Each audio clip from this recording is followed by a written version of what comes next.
Di video kali ini, kita akan ngobrolin tentang sesuatu yang mungkin sering kalian dengar, tapi nggak sadar kalau itu bisa berdampak negatif buat kesehatan mental kita. Yup, kita bakal bahas soal toxic positivity dan gimana caranya kita bisa menjaga kesehatan mental di tengah fenomena ini. Hey guys, selamat datang kembali di channel yang selalu membahas topik-topik menarik dan relevan buat kalian semua. Stay tune, karena video ini bakal penuh dengan insight dan tips yang pastinya berguna buat kehidupan sehari-hari kalian.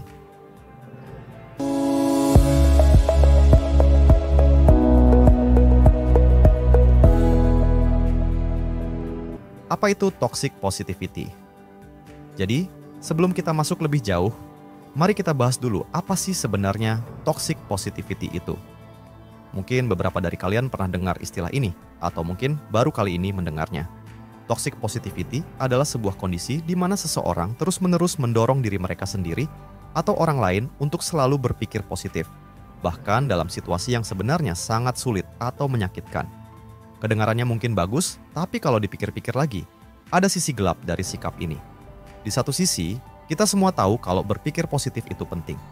Siapa sih yang nggak mau jadi orang yang optimis dan selalu melihat sisi terang dari setiap kejadian?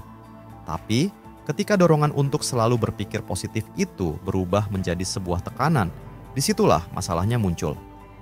Alih-alih membantu kita menghadapi masalah, toxic positivity malah bisa membuat kita merasa bersalah atau bahkan menolak emosi negatif yang sebenarnya sah-sah aja untuk dirasakan.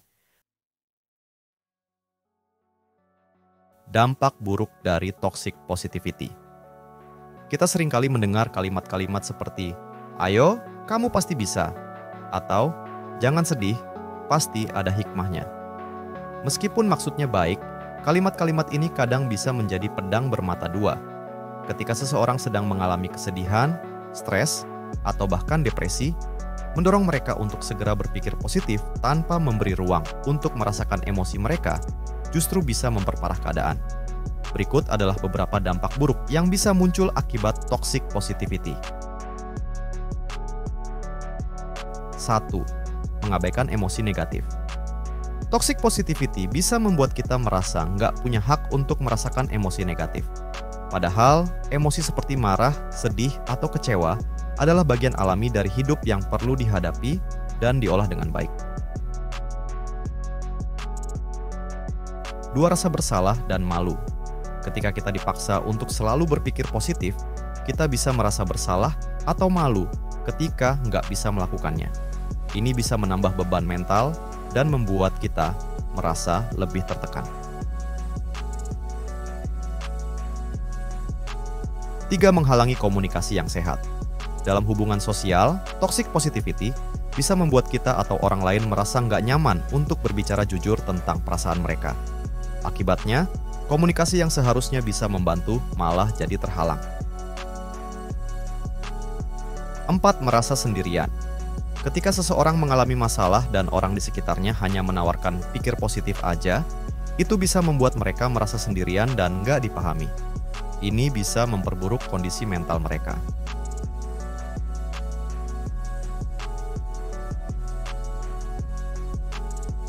Gimana cara menghadapinya? Nah, setelah kita tahu dampak buruk dari toxic positivity, sekarang saatnya kita belajar gimana cara menghadapi atau bahkan menghindarinya. Berikut adalah beberapa tips yang bisa kalian terapkan. 1. Berikan ruang untuk emosi negatif. Ingat, nggak apa-apa untuk merasa sedih, marah, atau kecewa. Semua emosi itu valid dan perlu dirasakan. Alih-alih menekan emosi tersebut, cobalah untuk mengidentifikasi dan menghadapinya dengan cara yang sehat. Misalnya, kamu bisa menulis jurnal, berbicara dengan seseorang yang kamu percayai, atau bahkan mencari bantuan profesional jika diperlukan. 2. Praktikan self-compassion. Cobalah untuk lebih berbelas kasih pada diri sendiri. Ketika menghadapi situasi sulit, jangan paksa diri untuk segera merasa baik-baik saja. Berikan waktu dan ruang bagi diri sendiri untuk memproses apa yang terjadi. Ingat, healing takes time.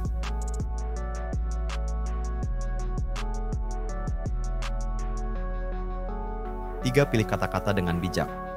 Saat berbicara dengan orang lain yang sedang mengalami kesulitan, coba untuk lebih bijaksana dalam memilih kata-kata. Daripada mengatakan, "Jangan khawatir, semuanya akan baik-baik saja." Cobalah untuk mendengarkan dan mengakui perasaan mereka dengan mengatakan, "Aku ngerti ini pasti sulit buat kamu. Aku di sini kalau kamu butuh teman cerita."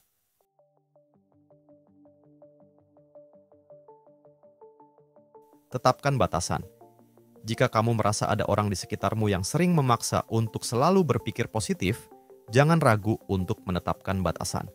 Katakan pada mereka bahwa kamu butuh waktu untuk memproses perasaanmu dan bahwa kamu menghargai dukungan mereka, tapi sekarang kamu butuh untuk merasakan dan menghadapi emosi yang ada.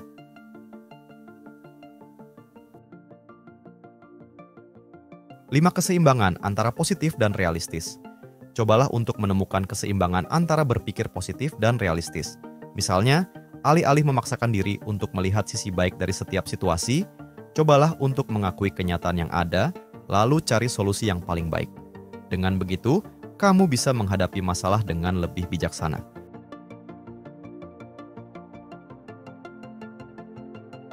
Toxic positivity dalam kehidupan sehari-hari. Sekarang, mari kita coba lihat bagaimana toxic positivity sering muncul dalam kehidupan sehari-hari. Mungkin kamu pernah mendengar atau bahkan mengatakan kalimat-kalimat seperti, "Setidaknya kamu masih punya pekerjaan. Lihat sisi baiknya. Semua terjadi karena ada alasannya." Meskipun niatnya baik, kalimat-kalimat ini bisa mengesampingkan perasaan orang lain yang mungkin sedang terluka atau kesulitan. Jadi, penting bagi kita untuk lebih peka dan berempati saat menghadapi situasi-situasi seperti ini. Selain itu, media sosial juga bisa menjadi tempat berkembangnya toxic positivity. Dengan banyaknya konten yang mendorong kita untuk selalu happy dan positive vibes only, kita bisa merasa tertekan untuk selalu tampil baik di depan orang lain, meskipun sebenarnya sedang nggak baik-baik saja.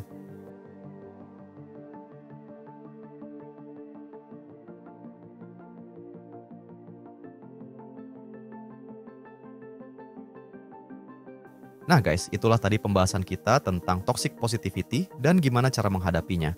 Ingat, nggak apa-apa untuk nggak selalu merasa positif. Yang paling penting adalah kita bisa menerima dan menghadapi perasaan kita dengan cara yang sehat dan bijaksana. Semoga video ini bisa membantu kalian untuk lebih peka dan bijak dalam menghadapi perasaan sendiri maupun orang lain. Terima kasih sudah menonton sampai akhir. Kalau kamu suka video ini, jangan lupa like, share, dan subscribe channel ini kalau kalian merasa video ini bermanfaat. Dan tentunya, tulis di kolom komentar di bawah kalau kalian punya pengalaman atau pendapat tentang topik ini.